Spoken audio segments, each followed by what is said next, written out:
Yes, there has been a situation. An asset escaped from a research facility. We need you to retrieve her. Retrieve? I thought we would disappear. What happened? You will be briefed in more detail shortly. We have our suspicions, but we need to gather more information. Have you finished your current assignments? Wrapping up, sir. Good. We are glad that your training pays off. I apologize if these ruin your holiday plans. I don't like stillness anyway. It breaks my focus. I'm better off working. Good. Contact your source. Pick up your gear and go through the briefing. Get this over with as soon as possible. You are in for a drive. Am I supposed to bring her back alive? Not necessarily. Understood. Perseverance Part 1. So, I'm doing here the playthrough of Perseverance Part 1 because the second part is coming out too. So, I never played Perseverance Part 1 because it came on 2018. And if you remember, in 2018, before 2021, in middle of 2021, I wasn't playing a lot of visual novels. I wasn't even touching on visual novels because of what people said about visual novels. So I missed the part 1 because I wasn't even paying attention to visual novels. But now I'm playing more and more visual novels, and the second part of Perseverance is coming out. Sorry. And I was like, they even recommend to play the part 1 to understand a little bit story. So I was like, okay, and the game is free, the part 1 is free, so I say, fuck it, let me only play. It's only 2 hours that they say, so why not play to see how it is the game, like that. At the same time I can understand the story for the second part. So this game is developed by Fear Night Novels, not Fear Night, but developed by Fear Night Novels and published by Feardemic. It's like that. It's a visual novel, like I was saying, and it's horror with zombies, like that. They have a description in there on Steam, but it's an horror game. I think we are an assassin. I think it is, and it's a visual novel with good art style, and at the same time, one thing that I forgot to say, when the game came out, they had, like, in terms of visuals, were how they were in the beginning, and now they updated their visuals. They even show on they are on the video on Steam page. They even show how they changed it. So another good thing to play the part 1 at the same time. So let's start here. New game. This is a game can contain content not appropriate for all age. Yes, a lot of violence. My name is Jack. Don't worry, you don't have to remember it. I'm going to die soon anyway. I don't write these words to be remembered. I just want to explain how we end up like we are now. How and why the mankind collapsed. How come I was the one to witness it. Where is the settings? Okay. In terms of text, message speed to be a little high, music volume a little low. It's better to be okay, like that. To be honest, I just happened to be there when things started to get out of control. I was a simple guy, born in the mountains, always drawn in by the wilderness. But my parents want me to go to college. They work hard and save money only so they could send me there. I had no heart to refuse. If anything good came out of this venture, it was Natalie. When I first saw her, I thought she was an angel fallen down from the sky. We kissed, we made out, it was like heaven, but as soon as the world opened up before me, another force pulled me back to earth. My father was diagnosed with terminal case of cancer. I went back home, back to Grayville, a small town in the middle of nowhere. The one thing that kept this place alive was the nearby military base. Nobody really knew what happened down there, but everybody sure loved talking about it. They said that the military conducted human experiments, or that they kept an UFO, stuff that made kids go and watch, much to their parents' dismay. So this is one of the images that they show on Steam page that they changed it, they upgraded, they did an update at the same time. But I digress. What you need to know is my father died. I was left alone in my little hometown without any education. I couldn't get a job at the base, and the town didn't have lots of offers either. My God. Thankfully, my angel didn't forget about me. Natalie called. I asked her to come, so she did. When I proposed, she gave me a serious look and said, "Kneel before me, man." I looked her straight in the eye, smiled, and just kissed her. I promise I will never kneel before her and that I will always be there for her. I don't have to tell you that she accepted my proposal. I had to wait for her to graduate. Once she got her degree, I convinced her to move to my part of the world. We got married, she got pregnant twice. In the end, Hope was our only child. Okay. 10 years later, I found myself with another kind of angel. Natalie became angel of death that wanted my manhood on a platter. Stupid as I was, I didn't care. I fought back. Damn. That's bad. Okay, Friday, 4-2, living room. Are you total out of your mind? Look who's talking. She's just a little girl. A girl. You know how to recognize one of them, right? Are you serious now?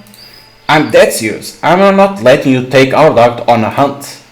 Why? Do you really want her to be this clueless broad who can't tell right from left, always dependent on others? You are making her a cripple, which she isn't. She still has time to learn how rough the world can get. She's not a child anymore. You should see her when she's out there in the woods. You should see how smart she is and how quickly she learns new things. But you never. But I never what? Nothing, forget it. I can't believe what you were just about to say. You know why I can't be around the forest. You know the whole story. I trust you with it. And yet, you really think I don't want to be around my family? That it's not important to me to be close to you and Hope? That's not what I meant. I mean, screw you, Jack. I followed you back to this place so you could take care of your father's house and his legacy, whatever it is. After 12 years, I still can't figure it out. Can you? I refused to stay at college and work on my MD because I was in love with you. You promised me happiness. I believed you. I believe in you. I'm working my fingers to the bone at the hospital to bring Sophie to the table. I know it's not a banker's job, but I'm doing my best. What's the value you're bringing in? If it wasn't for this falling apart town and its part-time jobs, you wouldn't bring any money to this family. You shouldn't gotten a degree. If you had one, you could get a real job. We could stop worrying about money and mortgage. We could be happy again. I could be happy again. What are you trying to? I sacrificed enough. I gave you everything. Don't you accuse me of being a bad mother. Got it? Nat, you know I appreciate everything you do. I really do. I just want to teach Hope something useful. Hunting is a good way of bringing food to our table during hard times. When real winter hits, I will need her to give me a hand from time to time. I'm not letting you teach our dog how to shoot animals with a goddamn gun. You know what? Maybe I won't have to if you had given me a son. Oof. That's harsh. There are times where we don't pay much attention to what is really going on. It all comes down to survival. The survival of ego, expectations, and control. The urge to win and gain an upper hand becomes so powerful it makes us blind to the fact that we are hurting our loved ones in the process. Okay, apologize, remain silent, persists. Apologize. I think it's bad to say like that, because that's being bad. Nat, I'm sorry, No, you meant it. I thought that we had left this terrible memory behind us. I thought you were over it, because don't forget, she was pregnant 2 times. So meaning that they lost their first or second kid, because we don't know when it was that they lost, because they didn't say Hope came was the second time, right? So you don't know when they lost the first kids. One of the kids, right? It's bad to say like that. But I was wrong, wasn't I? After so many years, you still hold it against me. Do you hate me, Jack? Nat, you know I love you. Yet you bring it up. You don't care how much it hurts, do you? I'm going now. I don't feel like being around you right now. I know I won't change your mind about the hunting. You'll do as you please. Just be careful with our doctor. She is all I have. I shouldn't have been so rough with her. I probably should have gone by myself. I never brought up the subject. Didn't expect it to become such a drama. Where are my car keys? I need to get moving. What am I going to say to Hope? I already promised her. Hey there, Hope. What are you doing out there? Come inside. Was mom crying? Mom doesn't feel very well, sweetie. We need to give her some time. It's not true. Why were you two yelling? Is it because I told mom I didn't want to go hunting with you?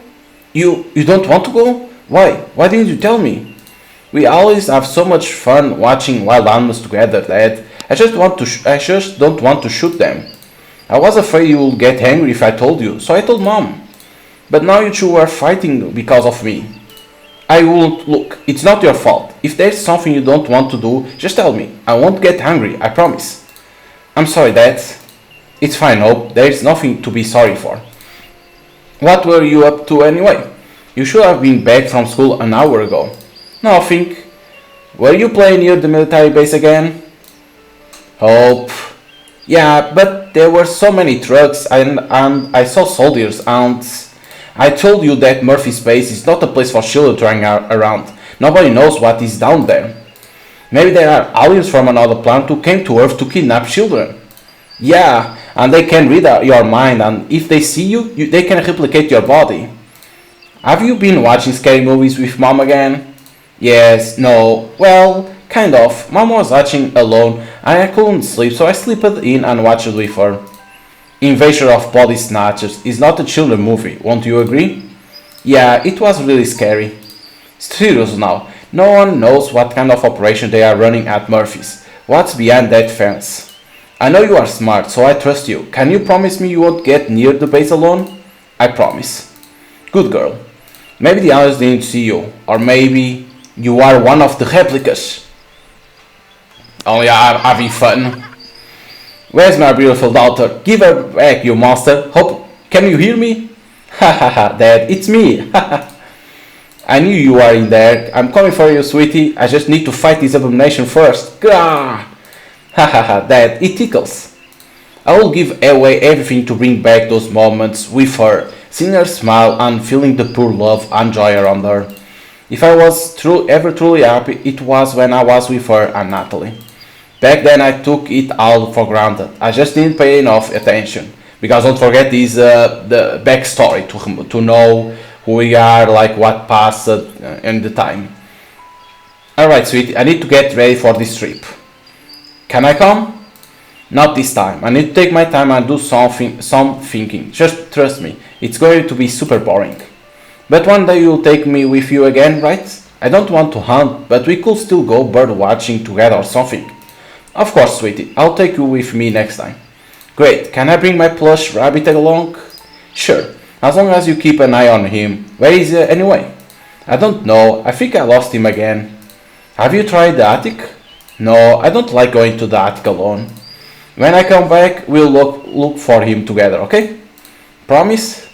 Promise. Okay, I'll go and look for mom. I think she's in the kitchen. Wonder what she's up to. She probably preparing something for you, Dad. You think? Sometimes I wonder if your mom sticks with a clueless guy like me. Because she loves you. How do you know, detective? Because she told me so. I love you too, Dad. I love you too, sweetie. Now run along and make sure you clean your room before I'm back. Dad? Yes, Pumpkin? Do you really wish you had a son instead of me? Oh, It's okay, Dad. I'll go see how Mom is doing. I'll clean the room before you are back. Oof. As she was walking away, I caught a glimpse of a tear in her eye. I had no idea of the damage I had done that day. I'm still trying to figure out what malign force drove me to act like a bastard to my family.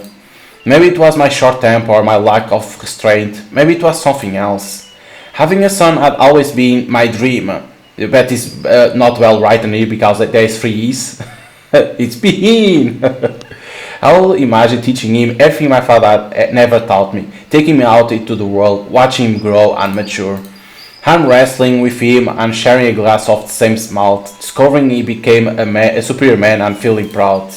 But when Natalie got pregnant, I was clueless as parking machine. We lost our unborn baby. There you go. I messed up and lost my chance of becoming what I had been destined to be. A father to a son. Wow. The reason I'm sharing this with you is because I want you to realize that things which really matter in life cannot be bought, borrowed, or made. They just appear and disappear as soon as you stop taking notice. Once they are gone, it's impossible to bring them back. It's hard for me to see hope like this. I know she wants to look tough when she's around me, which should be more often. I'll look for her plush toy once I'm back. She's very attached to it, and no wonder Mr. Rabbit has been with us since forever. Wonder where she's lost him this time. She gets distracted sometimes. Anyway, I need to get ready. I've got a 2-hour drive to make and it's already getting late. Having a wood house is great, but driving to the country edge can get tedious. I should drop by Bob's gas station and pick some supplies. I made you some sandwich for the road. Thank you, Nat. I want to tell you that I'm really hurt by what you said earlier, but I don't want to talk about it right now. You got me thinking, Jack, thinking about you, about us, and about our future. Nat, let me finish.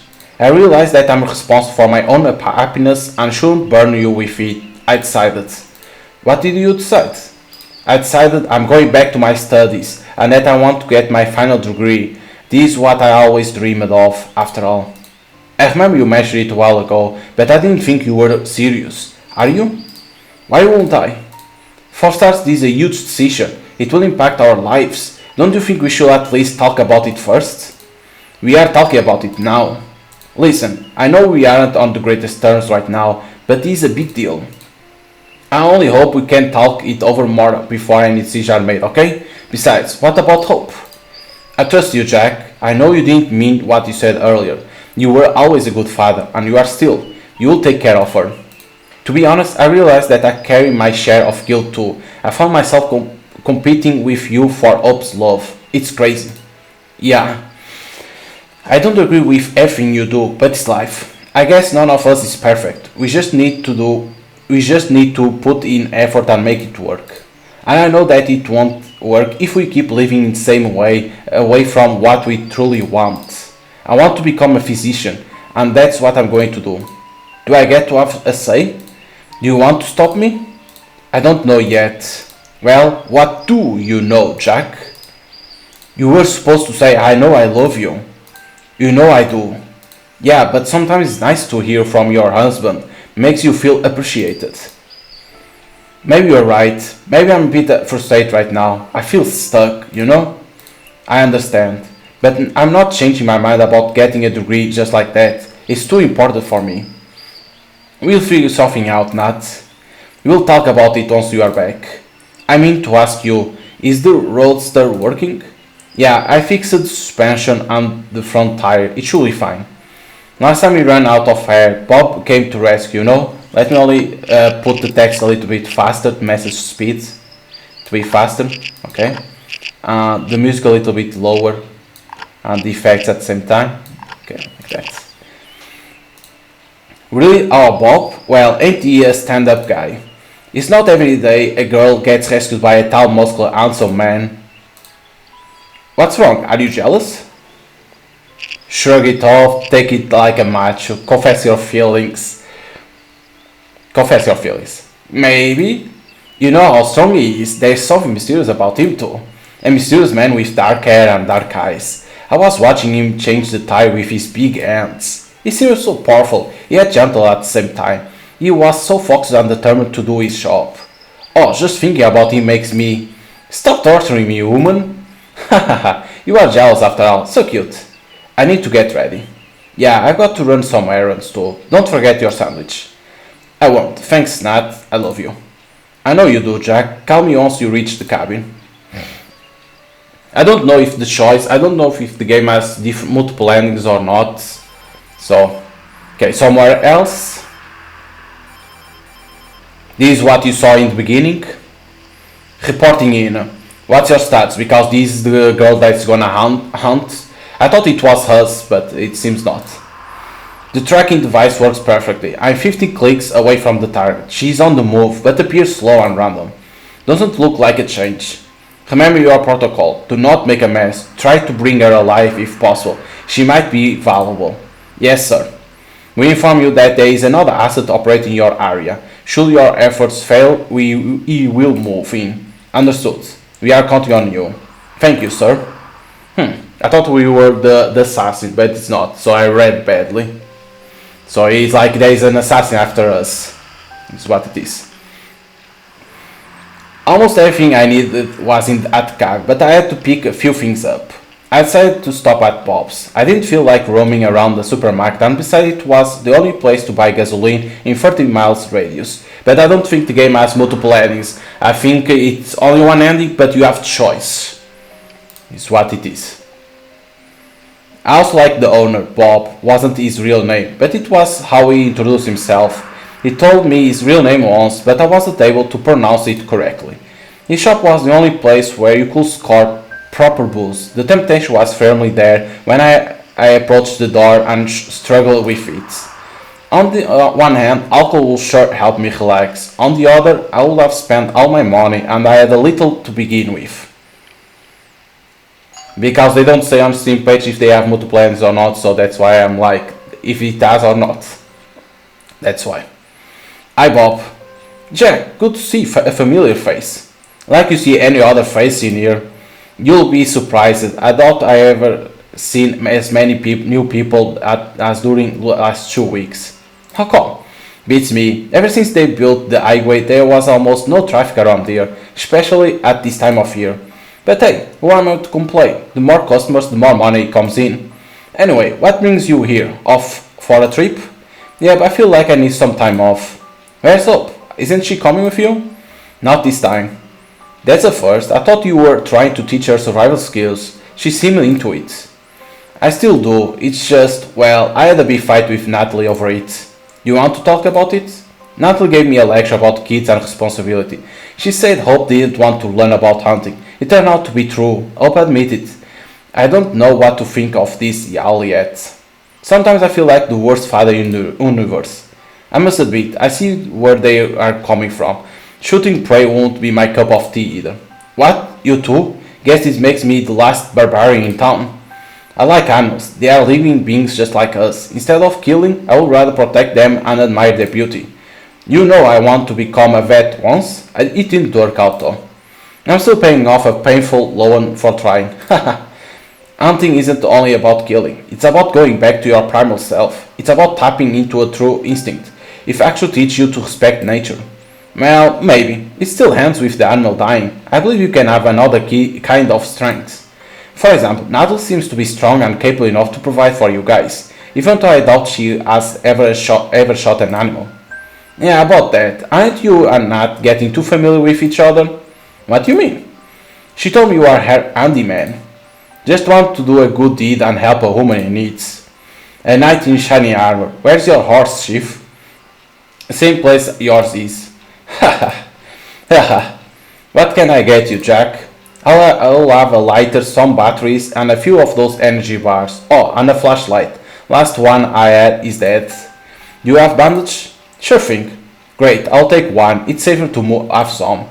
Should I get you the usual order as well? Actually, I think I still have some left in my cabin, but don't buy booze. Don't buy booze. I think I'll pass this time around. Okay, just a flashlight, a bandage, some batteries, and energy bars. Here we go. Here you are. Thanks. Keep the change. Bob? Yeah? You said that there are different kinds of strength in the world. I think you are right. And I want my daughter to have all of them. I want her to be ready for whatever life throws at her. You are a good man, Jack. Your heart is in the right place. You just need to find your way. Got to do my best, I guess. Have a good one, man. Bye, Chief. I had everything I needed. I intend to go straight to the cabin, leaving all the worries behind for a while. I was looking forward to get away from the issues at home and focusing on something else. As I was putting my supplies into my car, I noticed something strange.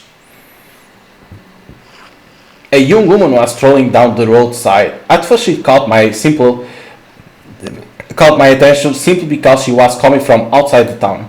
The longer I watched her, the stranger it seemed. She looked to be around her 30s, but she was dressed more like a teenager. I was pretty sure she wasn't from around the town either. I couldn't figure out what she was doing out there all by herself. Her clothes didn't suggest that she had came for a hike. They were far too thin for the time of the year, and she wore heavy makeup. It was smudged here and there as if she had just run away from a bad party. I thought that maybe her date went south and some guy threw her out of his car without a warning. She looked confused, but strangely enough, she seemed happy at the same time. I'd say I might as well talk to her. I mean, won't you be curious too? Be polite, of course. Hello, miss. Hello, angry mister. I'm not angry. My name is Jack. I'm Jay. Is everything alright? You look a bit lost. Well, I guess I am. Where am I? We are in Grayville. Oh wow, never heard of it. Is it pretty? Wow. Are you a little, worried? How did you get here? I don't know really. Should I be worried? I have no idea. How come you don't know how you got here? I will not say. It's embarrassing. You can tell me. I might be able to help you. To be honest, I have this condition. Sometimes I forget things, like literally. It's what happens if you live the way I do. Which is, I don't make much weight stressing, so sometimes I volunteer to take part in a test. Do you know what a test is? Not really. You know, when a pharmaceutical company wants to introduce a new drug to the market, or a bunch of shrinks want to take a look into your subconscious. You see some papers, swallow some pills, get examined and get paid. Simple. Unless you die in the process. Or you get invited to a random location where they put you with some other people in an unusual situation. Then they observe your behavior in the group and file some papers. I'm basically a part-time lab rat. It still doesn't explain how you got here. I walked for the past couple of miles. Some random guy picked me up and dropped me here. And prior to that, I guess I was taking part in a test. I think it got to do something with food. What was it about? I told you, I don't remember. Besides, you are asking way too many questions, Jack. Is there someone we could call and ask you to pick you up? That's another question. I guess we could call Jeff, but I doubt he will pick me up. Who's Jeff? My cat. Okay, it seems that you are doing fine. I'm hungry. I'll be going now. Wait. There's one thing you could help me with. Yes? I'm a little cold. Give her your jacket, give her some money, don't give her nothing. That's interesting. Give her your jacket or give some money. It's like maybe you're gonna need money for something.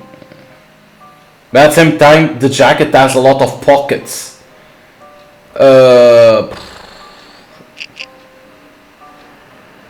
Give her some money.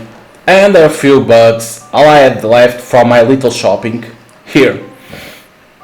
Go to the station and buy yourself a hot drink or something. Thanks a lot. Whoa, that's a lot of money. That's the least I can do.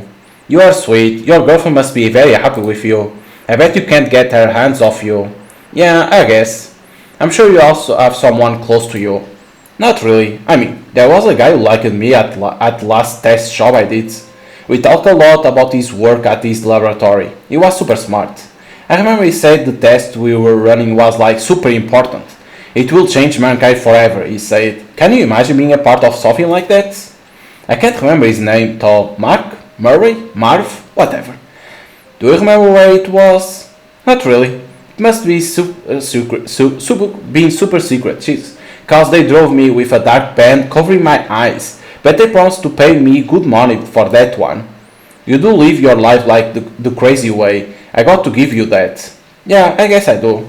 I feel so hungry. I could eat a horse. Listen, it's been great chatting with you, but I got to run. You should ask for Hal Gifford. He's the sheriff around here. He should be able to help you. Hal Gifford. Got it. See you around, Joe. He's like, I'm Jack. And just like that, she walked away. All I could do was hope that she would eventually get back to where she came from. I didn't know that we would meet again in a total different circumstance. It was already getting late, and I still had a long way to reach my cabin. As I wasn't a big fan of driving after dark, I tried not to waste any more time. So then we meet there again. With my favorite man on speakers, I turned on the engine and hit the road. The road I had to take wasn't popular, since most of the traffic moved up that way. On the one hand, it was good for the town with less cars moving through. On the other, little traffic was bad for business such as pubs. It was bad for business in general. If it hadn't been for the military base employees, the town would have dried out. A few miles out of the town, I saw a woman. Another woman. Oh, is the killer. She was leaning back against her car smoking. She appeared relaxed, enjoying the moment. Seeing her in the middle of nowhere, chilling, gave me a funny feeling. She seemed to be okay with being by herself. I thought I could lose a company like that. Whoa, Jack. Calm the fuck down, Jack. Back then, I assumed... Let me only lower a little bit again. It's too loud. Back then, I assumed she was just another solitary soul passing through, never to be seen again. I began to understand what Bob had talked about, seeing new people and now. First, I thought about stopping and enjoy a smoke with her. It's not like it will be cheating or anything, will it? Never mind. Before I had the chance to make up my mind, I passed her and kept driving. I had no idea what was coming for me. Because she's the killer, you can see it. It took me forever to reach my father's land. I was tired and didn't know why. For a second I thought about the woman from the gas station. What was her name again? Jane. Weird one, that one. I never actually met somebody who got involved in various tests and experiments for a living. The forest had always given me a sense of peace. My father had bought a large piece of land back when he was in his 20s. I wasn't sure what had been his idea for it, but since he was gone, the land belonged to me. If I had known any better, I would have started a plantation of some sort, or chopped down parts of trees and sold them to the highest bidder, but I knew that there was something else about this place and about that cabin. I couldn't put my finger on it, but I was drawn to it like a bee to a flower. 20 minutes later, I finally reached the cabin. Hidden deep in the woods, it was nearly out of reach. It was a place where I could cut off the constant noise. That was exactly what I needed. The sun was down already. I stopped in front of the door to enjoy the silence. That woman at Bob's was lucky I had spare cash on me. The things she had said sounded like a little crazy. It was none of my business, though. We all try to make the best of the time we are given. I couldn't help a strange feeling that it was no coincidence that she showed up in Grayville today. Maybe she was on her way to Murphy's Space for some kind of scientific tests. Who knows? Bottom line is, I hadn't bought any extra liquor. It was just me and my thoughts for the next few days. I wanted to enjoy the forest tranquility, but I couldn't.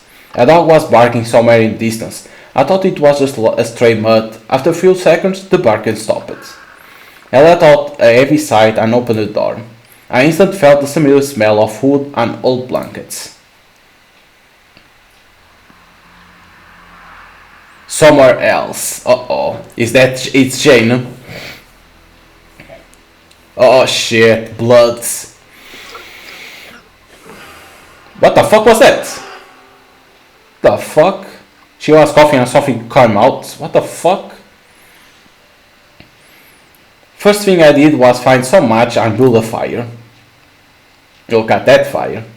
It was a long time since I had stayed at the cabin. The air inside had gone stale. The furniture was covered in thick dust. Judging by the smell, a fungus had crept in somewhere. It felt like home.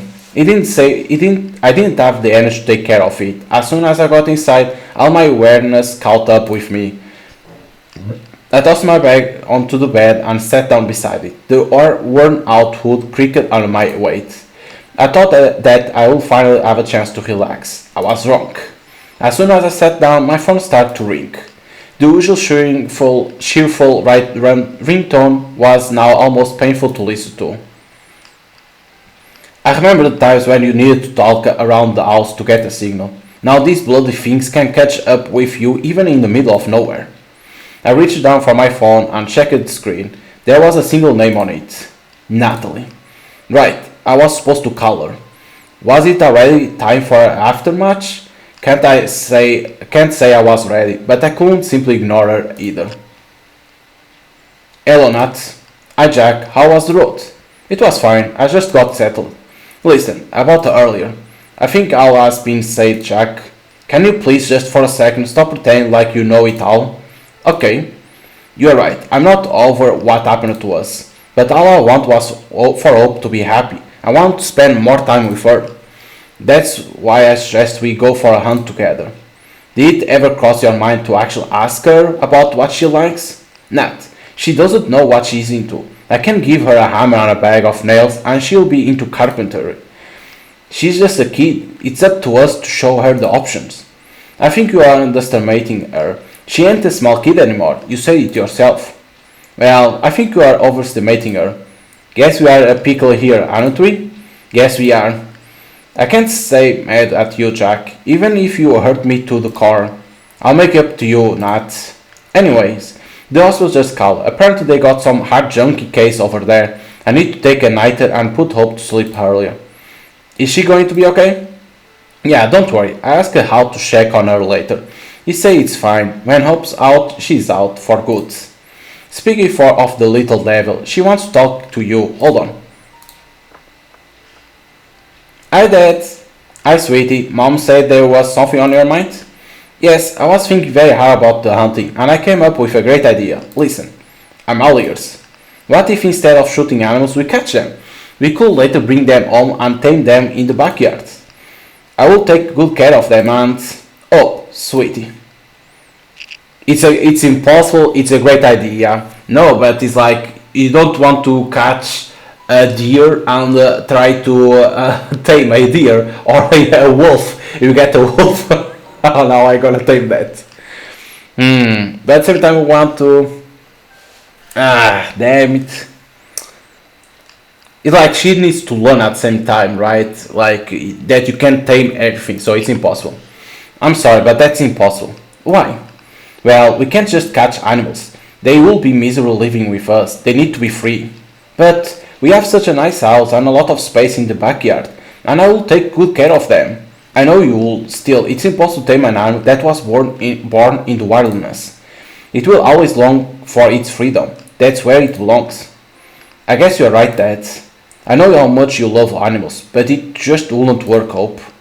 Then maybe we could at least get a dog? I always wanted one. A dog can protect me and Mom if something scary happens, and he can be my best friend.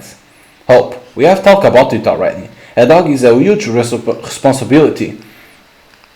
And with me and Mom working, we will be able to take care of it properly. I could take care of it myself. Maybe this way Mom could come on a trip with us. She wouldn't be so scared of the forest if there was a big dog next to her, right? We'll talk about it when I get back. But that's... Anyway, I heard you will be staying alone tonight. No scary movies, okay? Okay, nothing scary, I promise. Don't tell Mom, but I will be watching Princess Dragon. Princess Dragon? Aren't you a bit too old for a fairy tale? It's my favorite movie. How do you know it's a fairy tale if you have never seen it? Well, I asked you to watch with me once, remember? You never did. You only do things you want to do. I'm sorry, I've been busy, okay? Yeah, because you are always sitting in your shed with your monster car, or you are out somewhere far without me. Have fun by yourself, Dad. She hung up on me. That was the first time. It wasn't proper way to act for a child. I realized that I never noticed how quickly she became like her mother. She was all Natalie, all right. For a moment, I just sat there, staring blankly at the screen of my phone. As soon as I had nothing to really focus on, all the thoughts I've been trying to suppress throughout the day start to come up. Thoughts about Natalie, thoughts about Hope, too scared to tell me that she didn't want to spend time with me the way I thought she wanted. Tears in her eyes when she asked if we would rather have a son, and the discussion we just had.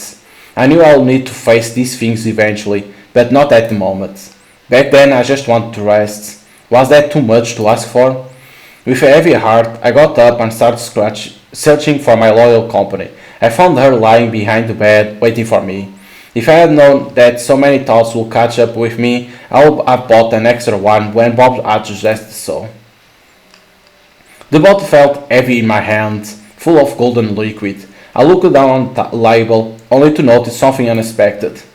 Hey, look, old man, isn't it your favorite band? These days, thoughts about my father rarely crossed my mind, so when I saw the label, I couldn't help but smile. How many times have we drunk it together? Twice? Once for my 21st birthday and once again when I came back to take care of you. You promised to drink with me again when my first child was born. You're run out of time, old man. I knew that if I took a sip, this conversation would go south. That's why I decided to go to sleep. Because we don't want a drunkard. Because we promised not to drink. So that was too much excitement for one day. I didn't feel like indulging myself in a drunken trip down memory lane any longer. Besides, I was looking forward to some quiet time next day. I put the bottle away and dozed off. That's a good way to go. Somewhere else again. Now the assassin, of course, reporting in. What's that?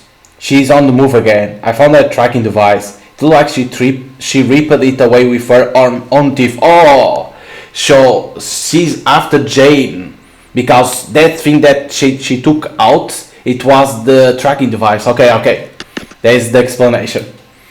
I spoke with a guy who saw her at the local gas station. Seems she got tangled with the local authorities. Nothing I can handle. This bet not influence your schedule. It won't, sir. Good. You have 24 hours to contain this situation. Keep a low profile. Yes, sir. The additional asset has been involved, by the way. Once the target is contained, we'll have another task for you. Understood. Okay. Okay, next morning. So now it's Saturday, right? Yep. That night I slept like a baby. To my own surprise, I woke up fresh and energetic, which is rarely the case.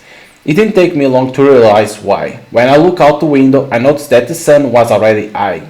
I must have been out for at least 10 hours, which meant I had wasted my first day. No animal I was interested in will be active in the middle of the day. I heard the barking again. The dog had still to be out there somewhere. What's wrong with these damn mutts? I closed the window, but it got me thinking. Why would a dog still be out there? I decided to check it out. Leaving it like this could be dangerous, especially if the dog was aggressive. Stumbling upon it during a hunt could end badly. I grabbed a pocket knife from the shelf and my bag with Natalie's sandwich. The stuff I had bought at the gas station was still inside. I took my rifle too. If the dog had rabies or some other disease, it would fall on to me to do something about it. Armed, I left the cabin. I hope the dog isn't with rabies. Like that you can have a dog.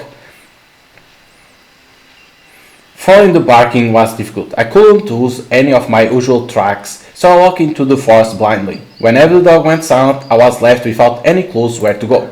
So I just waited patiently for it to start making noise again. Can't say I really minded. In the end, a chance to spend time surrounded by nature was the reason why I had come here in the first place. Fortunately, but oddly, at the same time, it seemed that the dog wasn't moving at all, like it was just sitting there, barking the whole day. Wandering through the forest took me almost 2 hours. It must have been long past noon when I finally found it. I had expected many things, but not what I saw. Instead of a stray mutt roaming around, it was a dangerous-looking hound tied to a tree. He was a magnificent beast, big and sturdy. I didn't know much about dogs, but even I could recognize a purebred when I saw one.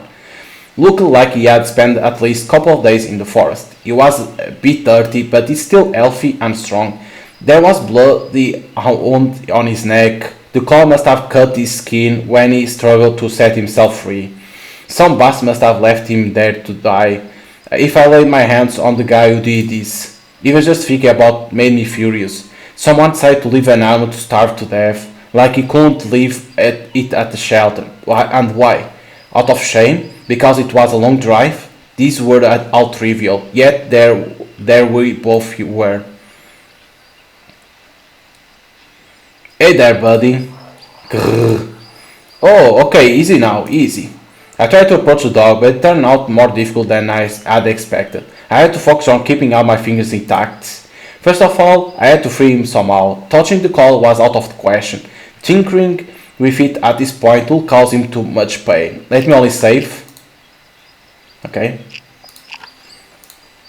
Cutting the rope seemed to be a better option, but I couldn't do it without getting close to the dog. I need to somehow gain his trust. Head on or from the sides? Head on.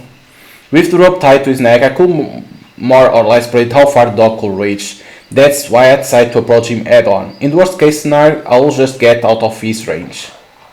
Grr. It was a poor choice. He didn't attack me, but he definitely felt threatened, for he took a step back and bared his teeth, wrinkling his nose. I could see it in his eyes that he didn't want to fight me, but knew that he cannot run away. If I got any close, he would snap. Avert your gaze, look him in the eye.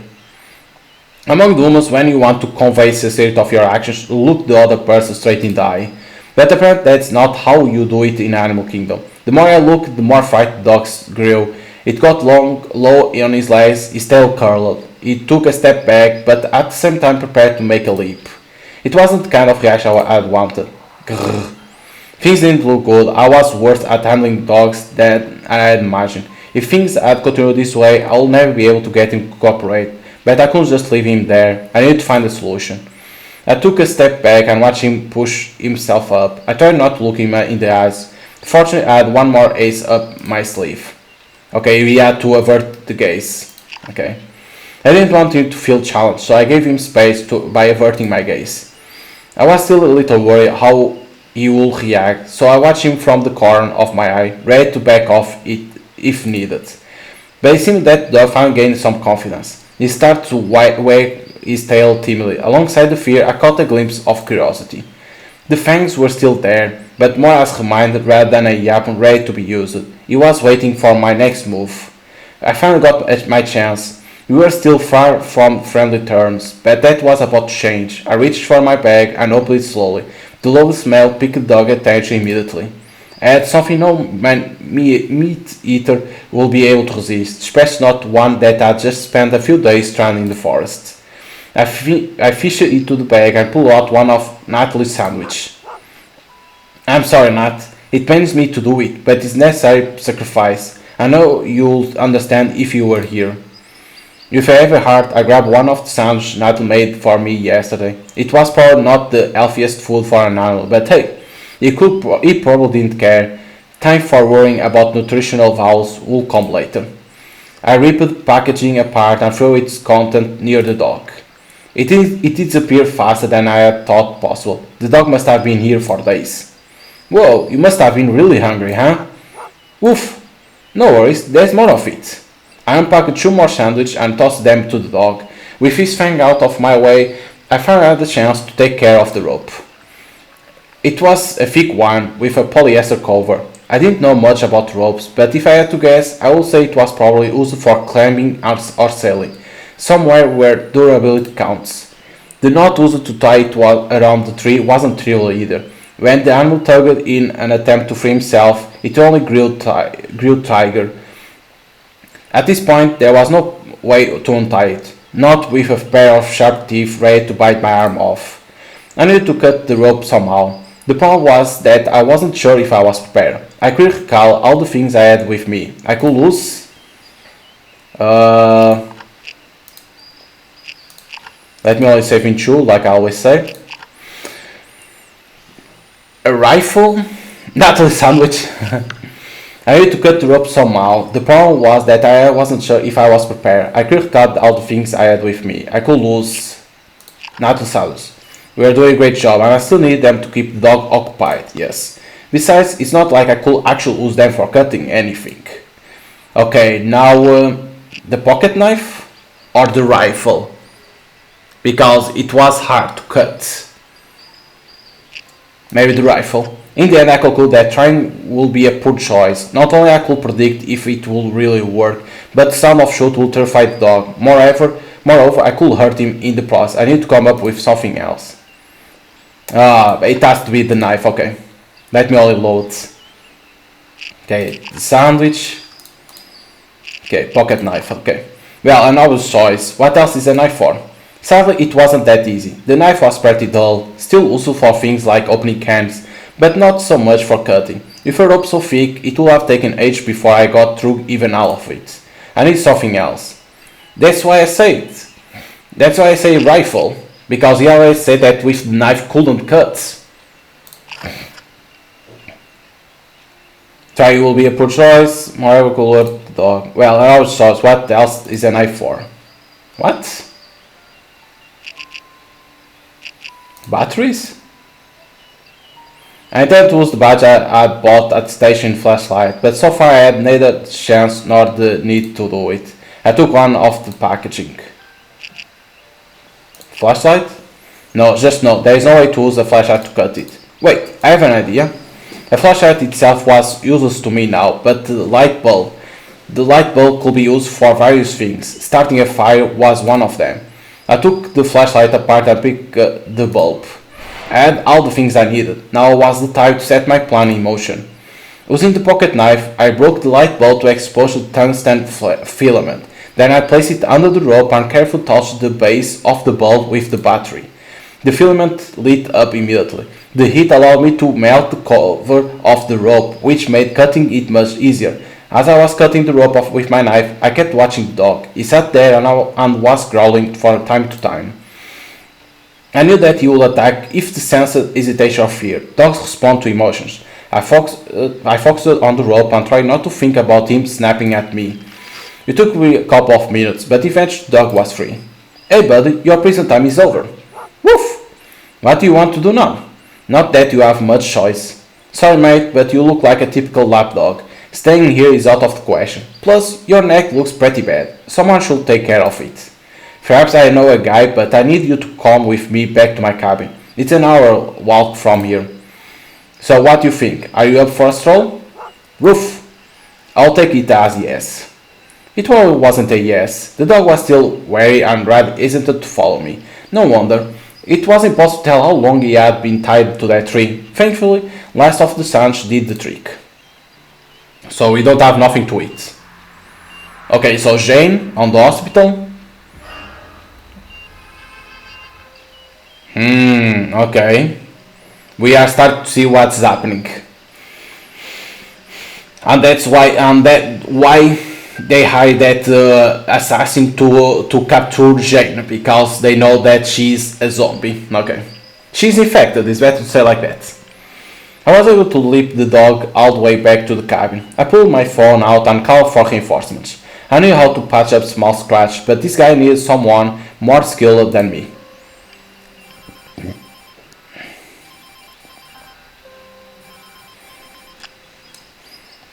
Hi, veterinary boy. Hi, Jack. You remember. You must have been good with ladies. Huh? Yeah, sure. I need your help. You know a thing or two about treating animals, right? Huh? Yeah, a thing or two. Why? You had a chance of heart about shooting animals? No, I still hold my points. But I found a dog tied to a tree. Some bastard left him there to die. He's in a bad shape. Did you beat him? Did you beat up the guy? No, but I would have, if I had the chance. Anyway, the dog needs your attention. Well, I mean, it's awful. Let me just grab my gear and I will be right there. Are you going to leave your store unattended? Yeah, 2 hours won't hurt me. I've earned the weekend's money already. The troops that arrived recently at Murphy's base left a lot of cash. Alright, thanks man. See you soon. Still, the music is a little bit loud. Like that. Like that. Bob came earlier than I expected. My guess was he had been speeding all the way. Hey Jack, where's the patient? You don't waste time, do you? Over there. It took some convincing to get the dog to walk through the door, but in the end the prospect of a warm place to rest won him over. Bob approached the animal slowly. He clicked his tongue to get the dog's attention, then he extended his hand so the dog could smell it. Unlike me, he seemed to know exactly what to do. Bob reached down to remove the collar. I wondered if he would be able to keep his hand intact. Fortunately, he was. Not only that, he also managed to clean the wound, even though the dog clearly wasn't happy about it. The dog began growling and leaning away, but the fearless man grabbed him firmly. The dog calmed down. Although I wouldn't openly admit it, I was impressed. I would never guessed that a simple guy from a small gas station knew so much about handling animals. To be honest, I was to look down on him. I didn't know why exactly he had abandoned his studies. He seemed amazingly skilled. I doubted it was because of poor marks. Alright, I did as much as I could. The wound isn't actually that bad. His neck is swollen and there was some bleeding, but the cut wasn't deep, and his toe a little fallow. But remember, in the end, I'm not a specialist. You should take him to a professional.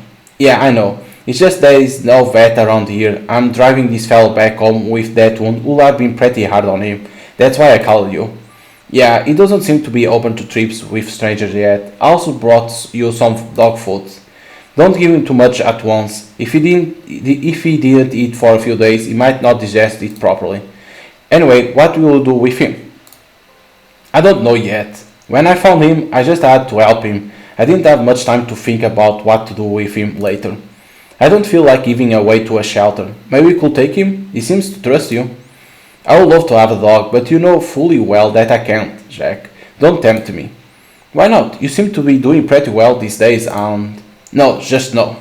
You don't know how serious my debts are. I won't take responsibility for a living creature when I can't predict if I will be able to pay my own bills next month. How a young guy like you got into such debts? Well, long story short, back when I was still studying, me and my brother took over our father's company. It was in a pretty bad shape, but we were sure we could restore it and start making money again. I even dropped out of college to have enough time to make it work. It didn't work out. The amount of work overwhelmed both of us, but we didn't want to give up. We were stubborn people, me and my brother. Eventually we went to bank for a loan. That's how we ended up in debts. At one point my my brother decided that it was all my fault, that I hadn't done enough, that was slacking. He accused me of all his bad decisions. I snapped and left. I have taken his gun with me. A few months later I end up here. Sounds tough. Yeah, I doubt there is anything worse than losing your close one support. Sometimes it's better to live than to manage with a tough person. But hey, it's all water under the bridge, unless my brother comes after me to collect his gun. I didn't know you own a gun. Well, I need to look after my business, you never know. So what do you intend to do with the dog? Actually, I was talking with Hope about adopting a dog yesterday, right before we start arguing. You seem to argue with your family a lot recently. I can sense your anger, Jack. Oh, really? What is it? Does my anger give it away? See, it comes out again. Does it matter if you believe me or not? Anyway, Hope accused me of not spending enough time with her, so I was thinking, maybe getting a dog will be a good way of reconnecting with her. Sounds like what she needs is your love, not a pet. A dog was just her way of drawing your attention. I know, but it seems like a good start, right? Sure, any reason to spend more time with your kid is good. You should give the dog a name. A name. Coming up with one was already tricky. It would have taken weeks if I was to really think it through. I tried to just go with what came to my mind. I looked at the dog. It titled his head. The first idea was pretty simple. Odin, the Norse god of war, victory and hunting. It was a good, strong name. The second name that came to me was Xander. As a boy I really ate learning history, yet I always liked listening about Alexander the Great. It seemed more thrilling than the rest of the subjects. I wouldn't mind naming a dog after him. The last idea emerged where I thought about Hope. What was his favorite movie Earth's called? Dragon something. And where's the dragon? There must be a brave knight to defeat it. This guy here was big enough to be called Knight. Okay, so let's go for it. Like, she likes that movie Princess Dragon, right? So let's go for Knight. I'll name him Knight. It fits him well. By the way, Jack, There's one more thing I need to tell you. Don't tell me you are not have an affair. I'll have to shoot you right here. Please don't. I still got my debts to pay off. What is it then? There was this chick at the station asking for Hal. She said she knew you. Oh yeah, no, I mean, she's just a chick I met and wanted to help. She seemed out of place. At first I thought she was some kind of junkie. She gave me this really weird feeling. She was shivering too. Anyway, Hal took her to the station, so she's not my problem anymore. But that's not all. Another woman arrived last evening asking after that chick. There was something about her I couldn't quite put my finger on. And boy, was she a stunner. You should have seen her. She was lean like a doe. What was I saying? The other woman. Oh yeah, she asked about the military base. I thought she might be a spook or something. A spook? You have been watching too many action flicks, Chief. I'm telling you, man, something's going down. So many new soldiers arrived yesterday. Now this woman. There was also a guy with a briefcase this morning and the... Hold up, Bob. You are getting carried away. It's just another weekend in town. Only with some outside traveling though. True. Yeah, you are probably right. I better head back. Got a business to run. See you later, Chief. When Bob left, I approached the knight. I tried to try Bob's trick to see if I can get a similar result. I click my tongue and extend my hand. At first the dog just sniffed my palm, reluctant to do anything more, but after a brief moment of hesitation, he licked my fingers. I took it as a good sign. It was a start. So does this mean we are friends now? Woof! I scratched his back, causing a lot of tail wagging. It was just I had thought he was a lapdog. His previous aggression must have been caused by a mix of fear and pain. As I patted him on his head, he was nothing more but a giant pet, a pet with a jaw full of fangs and enough biting force to take your hand off, still a pet. Hope will love him for sure. Funny that. I came here to escape from all the tension with Nato, but thanks to my new friend, I want to go back. I want to see the surprise on their face. I want to see how happy Hope will be and how Nato, unsure at first, will change her mind as soon as she saw them playing together. I knew it wouldn't resolve all our issues, that I would still need to face my shortcomings. The dog gave me a starting point. I knew what to do, I had the confidence to do it. And it didn't take Knight long to start frolicking around. I wasn't against a little wrestle play, but knowing that the wound on his neck was still pretty fresh, I tried to do it as carefully as possible. Yet when nearly 30 kilos of deadly fluffiness jumped at me, I got overturned in a moment. I was too afraid to grab the dog by the skin. Soon I regret I hadn't done it, as your little play caused additional costs. I heard a loud crack near my right pocket. Okay, buddy, stop. That's enough. Grrr. Aroof. No, Knight, enough. Sit.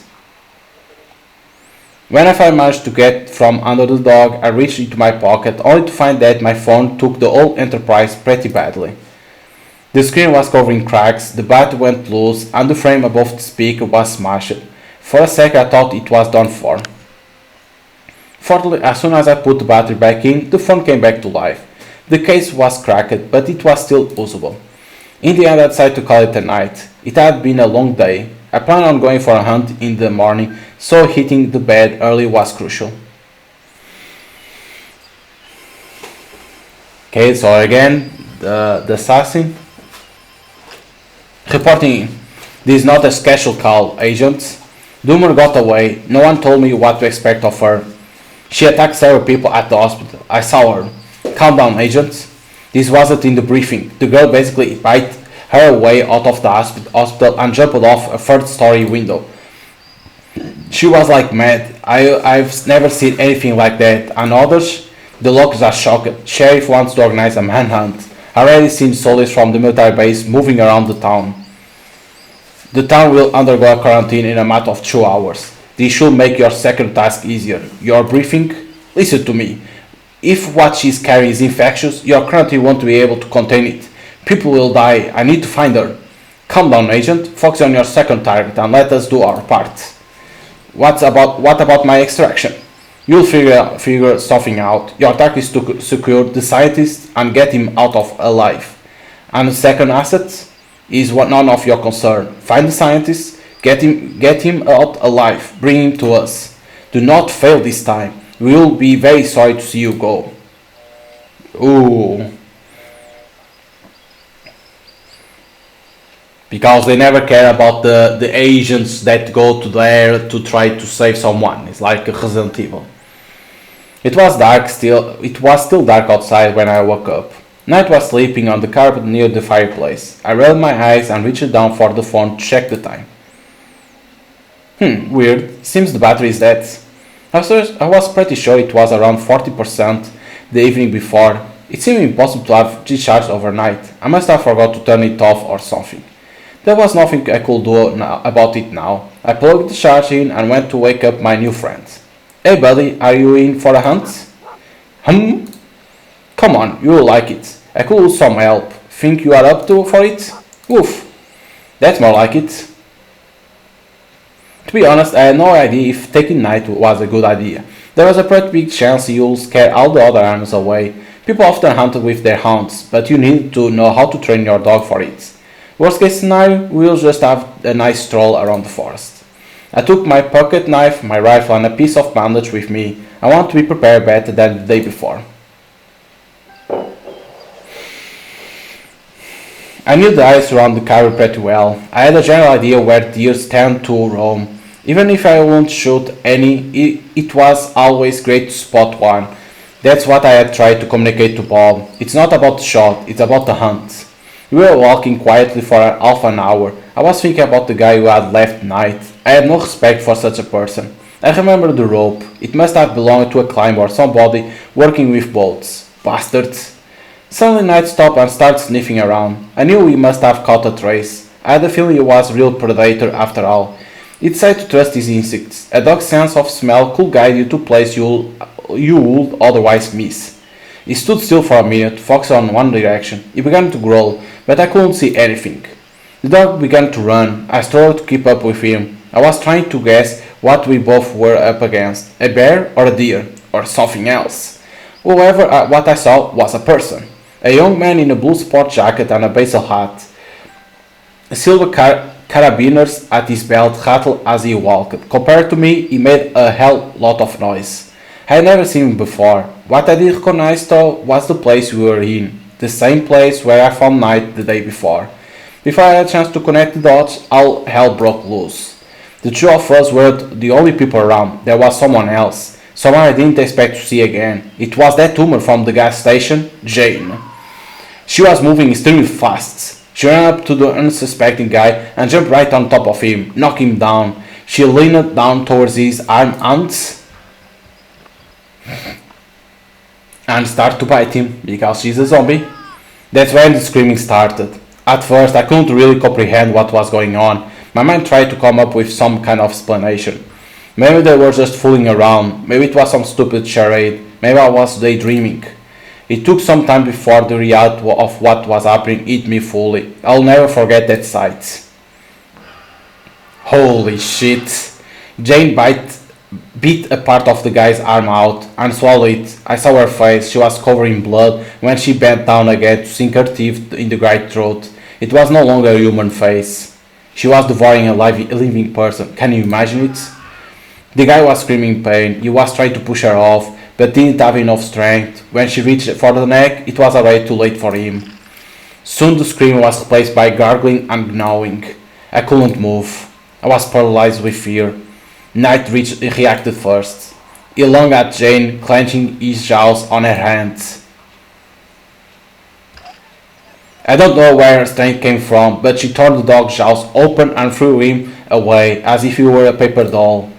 That's when she noticed me. Even though there was more than 20 meters between us, I could see her eyes. They weren't human anymore. She wasn't human. She was something else.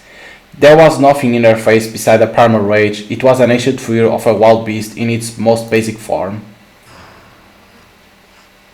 Let me only save. Okay. She lunged right at me. Her moves were quick and determined. She caught up with me before I had any time to think. Moments like this make you act on your instincts.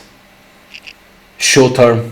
I never gave it conscious thought. I raised my rifle, my body reacted on its own, recognizing the familiar motion.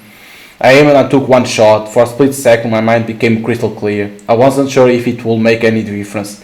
I breathed out and awaited the sentence. It was enough. I shot her right in the chest and through the lung. She was screaming on the grass, whimpering. As her breath grew desperate and her moves sluggish, she started crying. When I shot animals, I will always make sure they didn't suffer. If my shot missed its mark, I shot again. But this was different. I stood above a young woman crying for pain, a woman who tried to eat a man alive a few seconds prior, a woman whom I had met 2 days earlier. What was I supposed to do? Shoot her again. I think I'm gonna shoot her again. I couldn't stand the sight anymore. I reached for my rifle and took aim. As I looked through the gun sight, our eyes met again. This time something was different. She was calm. It looked as if her eyes begged me to end the pain. Those weren't the eyes of a beast anymore. It was her. I couldn't bring myself to speak her name. The shot broke the dead silence of the forest. I'm not sure how long I was still staring at her empty eyes. They were mesmerizing. At one point it came to me. It was the first time I had ever shot another human. It was a murder. I killed a person. It didn't matter why. I ended the life of somebody who had a family, who had friends and dreams. I took it all away. I threw up. As I was trying to catch my breath and get a grip on myself, I remembered that Knight was still out there. I had to find him. The first thought that came after was Natalie. I touched my pockets, feeling for my cell phone. I need to get back to the cabin. As I decided to head start to my cabin, I heard a quiet whine.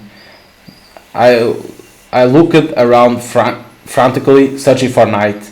He was nearby, whimpering soft and licking the face of now dead man. I wondered if that was his former owner. If so, what was he doing here? Had he come to end his unfinished business, too afraid that someone will find out? Or maybe he had a change of heart and came to get his dog back. Guess we'll never know. I called out to Knight and started running back. He followed me, limping. After getting hit like that, it was no wonder. I had no idea what was going on and why that woman attacked me. The only thing I knew for certain was that I needed to call Natalie. I had to make sure that she was safe. There was no time to waste. I picked up my pace. Of course, run. Some stamina, some exercise. The sight of massacre was still fresh in my head. With all my might, I tried to think about something else, but the memory of blood and the torn out fragments of flesh was haunting me relentlessly. It was like a horror movie playing over and over right in front of my eyes. My stomach turned upside down whenever I thought about what had happened. I could picture Jane's eyes staring back at me when I had taken the shot. I knew it was the right thing to do. It had to be. I had shot a young woman point blank in the head. There was nothing I could have done for her at that point. She was dangerous. I saw what she had done to the other guy. She came after me like an animal. It was either me or her. I was the one with the rifle. Deep in my mind, I thanked God. I was grateful that she wasn't as young as she wanted to appear. I won't bring myself to shoot a child. I couldn't stop my hands from shaking. I clenched my teeth and tried to focus.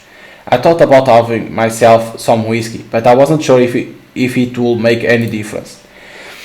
I needed to talk with somebody. I needed to talk with Natalie. God, I miss her. My hands shook when I reached for my phone. I unplugged it from the charge and pushed the power button. I wanted to make a call immediately, but as soon as the phone came back to life, I got flooded with message. Missed call, missed call, missed call, voice message, missed call, missed call. There were at least dozens of unread messages. They are all from yesterday. How is it possible for me to miss so many calls? When I look back at the phone, I realized how. Back when I was playing with Knight, the screen wasn't the only thing that got smashed. I must have somehow damaged the speaker. The phone must have been constantly ringing, I just didn't hear it. That will also explain why it was discharged in the morning. But who was calling me so many times and why? I needed to hear the voicemail, but the speaker wasn't working. I did the silliest thing that came to my mind. I punched the goddamn thing. You know what? It worked. I could connect with my voicemail. You have 4 new message. First new message. Message record on Saturday. Jack, please pick up the phone. This junkie they brought in yesterday, she's sniper. I mean, God. She attacked some of the staff. There were only 3 of us. And all the nurse and Dr. Jacobs got bitten and scratched. I never see anything like that. I'm okay, but she jumped out of the wind and vanished. I'm worried about Hope. I'll be heading back. Call me back soon. Second new message. Saturday. Pick up the phone. You need to get back here, Jack. This isn't time to play your silent treatment. Besides, this is humans' domain. The people I told you about are getting worse. Some of them got a terrible fever. Only one got really aggressive and we need to sedate him. Something's not right. Please call me back as soon as you get this. I'm scared. Fair new message. Sunday, 1 a.m. Jack, I can hear gunshots. Here in the hospital. I need you to get back right now. What the hell is going on? Oh no. Ah! Fourth new message. Sunday, 4 a.m. I'm calling for you, Jack. I left Hope with stay where you are. The signal. The message ended abruptly. Then it hit me. Sunday, 4 a.m. was 3 hours ago. All of this had already happened. And Natalie?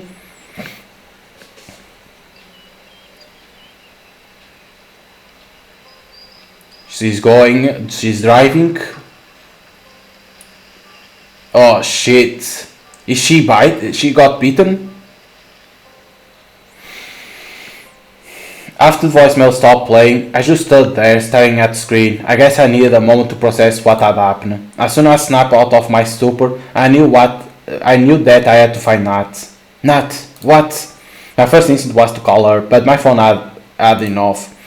The goddamn machine broke completely. The screen went black and it wouldn't respond to me pressing the keys. Knight seemed to sense my distress. He came closer, woofing. Woof? Do you want to help me, buddy? I had little choice. I took Knight and went off. I knew that Knight had been coming for me, and I knew the route she must have taken. It was a long road, but I had no other means of finding her. With a dog at my side, I clung to what little hope I had left. But I think she's bitten, right? She was bleeding on her arm. So, immediately there, I think she's already a zombie. Infected, right? It's bad to say like that. I scarcely remember getting to the car and setting off. Sweat trickled down my back the entire way. I wasn't speeding only because I worried I might miss her. Eventually I found our roadster, crashed beside the road. I parked there and went out. Natalie was nowhere to be seen. My heart skipped a beat as I scanned the surroundings. My thoughts scrambled. I couldn't bear the thought that the last memory Natalie will have of me will be that of an absent jerk. That our argument will be the last time we saw each other. I had to find her. And make things right. But for all my determination and effort, Knight was the one who found her. He darted off the road and into the forest. I followed. I didn't think much. It was an instinct. I guess I trusted him. It didn't take long. We didn't even move far from the car before I saw her, stumbling between the trees. She didn't seem to recognize me. Her eyes were dazed, her skin dead pale. I didn't know what to do. She was wounded. I could see it, a piece of her shirt wrapped around her arm. I left her again. I wasn't there when she needed me most. What was I to tell her? Calm her. Nat! Jack, where are you, Jack? Nat, I'm right here. It's going to be alright. I'm here. I cradled her. She shook in my arms, but calmed down a little. Jack, is that you? Yes, it's me, sweetie. I'm so sorry I broke the car. Forget about the car, silly. Everything will be fine. I could see her shiver. At first I thought it was because of the car crash or her wound. Then realization hit me. We were in the middle of the forest, the place that Natalie truly feared. Yet she still came here for me. After all, I would say I'm done. She was an angel of courage. What happened? I'm in the hospital. You wouldn't believe me. Try me. They brought in a young woman with strange symptoms, weak yet explosive. She had a bite mark on her forearm. We thought she might have auto-destructive impulse. She said she was hungry, but she wouldn't touch any food. We put her on a drip. We didn't know how else to help her. One day later, Dr. Jacobs come to check up on her, and she snapped. She scratched and bit him and a nurse who tried to restrain her. She dashed out of her room and attacked several other patients. When a security guard tried to shoot her, she jumped out of a window from a third story. Then she fled. I have no idea what happened to her. We took care of Dr. James and the patient, but things got weird. I felt queasy. I didn't like where it was going. Still, I had to ask. Weird how? They got terrible fever. We couldn't bring it down, and Sheriff declared a manhunt. Immobilized officers. I think the military got involved too.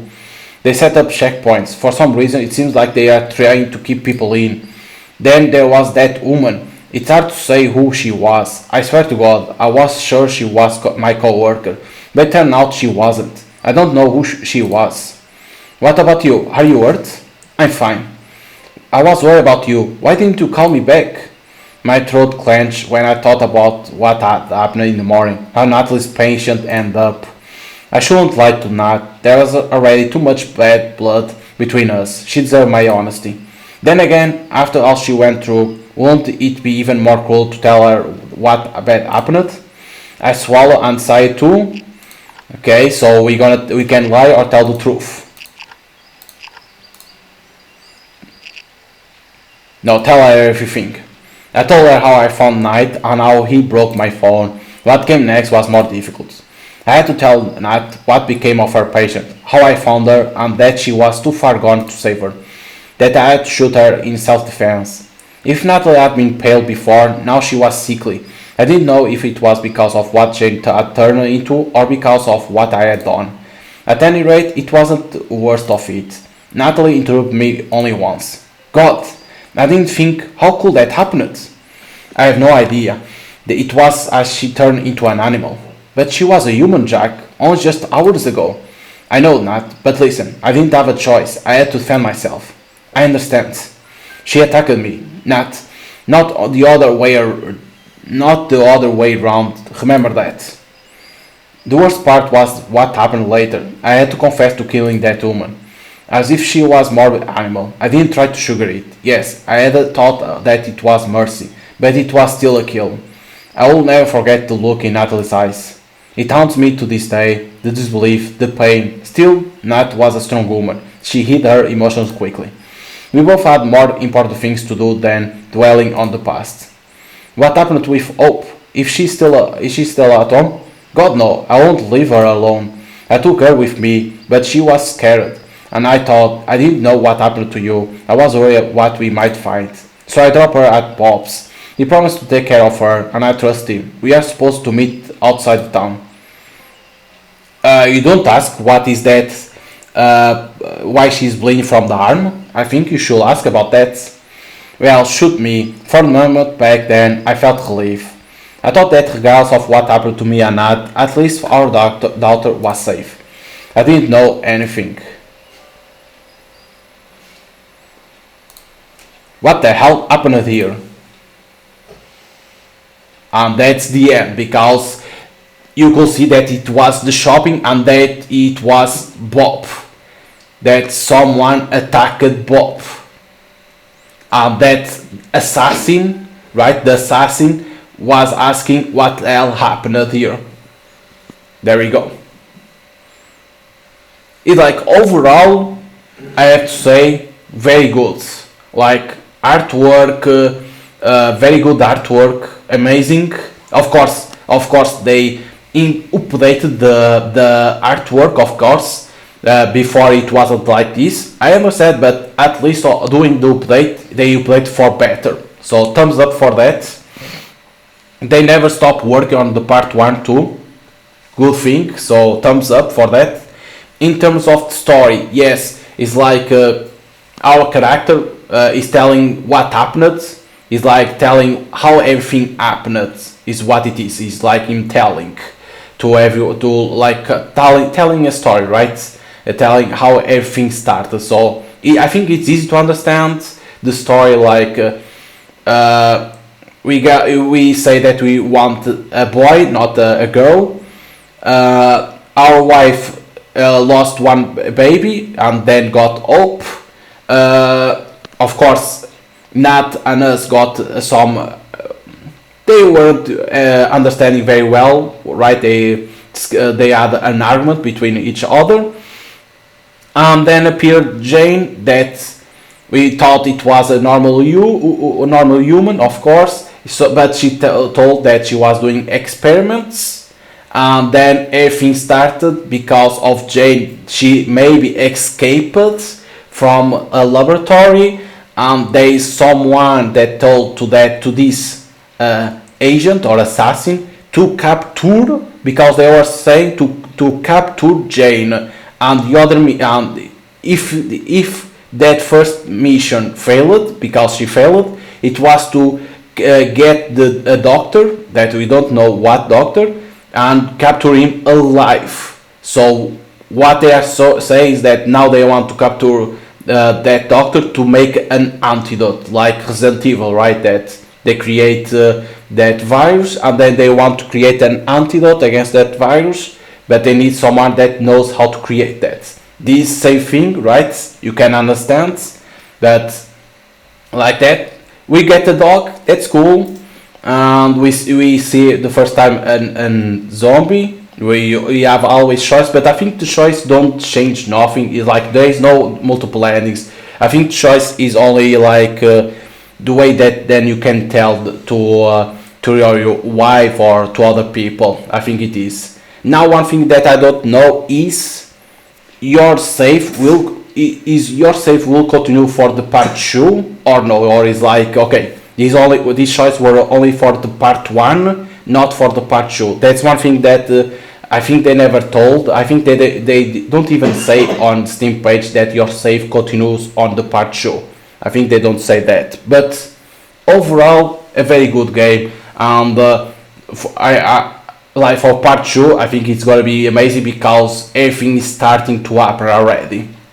But like if you like visual novels, I'll recommend to play the Perseverance Part 1. It's for free, you can download it on Steam immediately, and then the part 2 will come out, and like that then you can play it to continue with the story.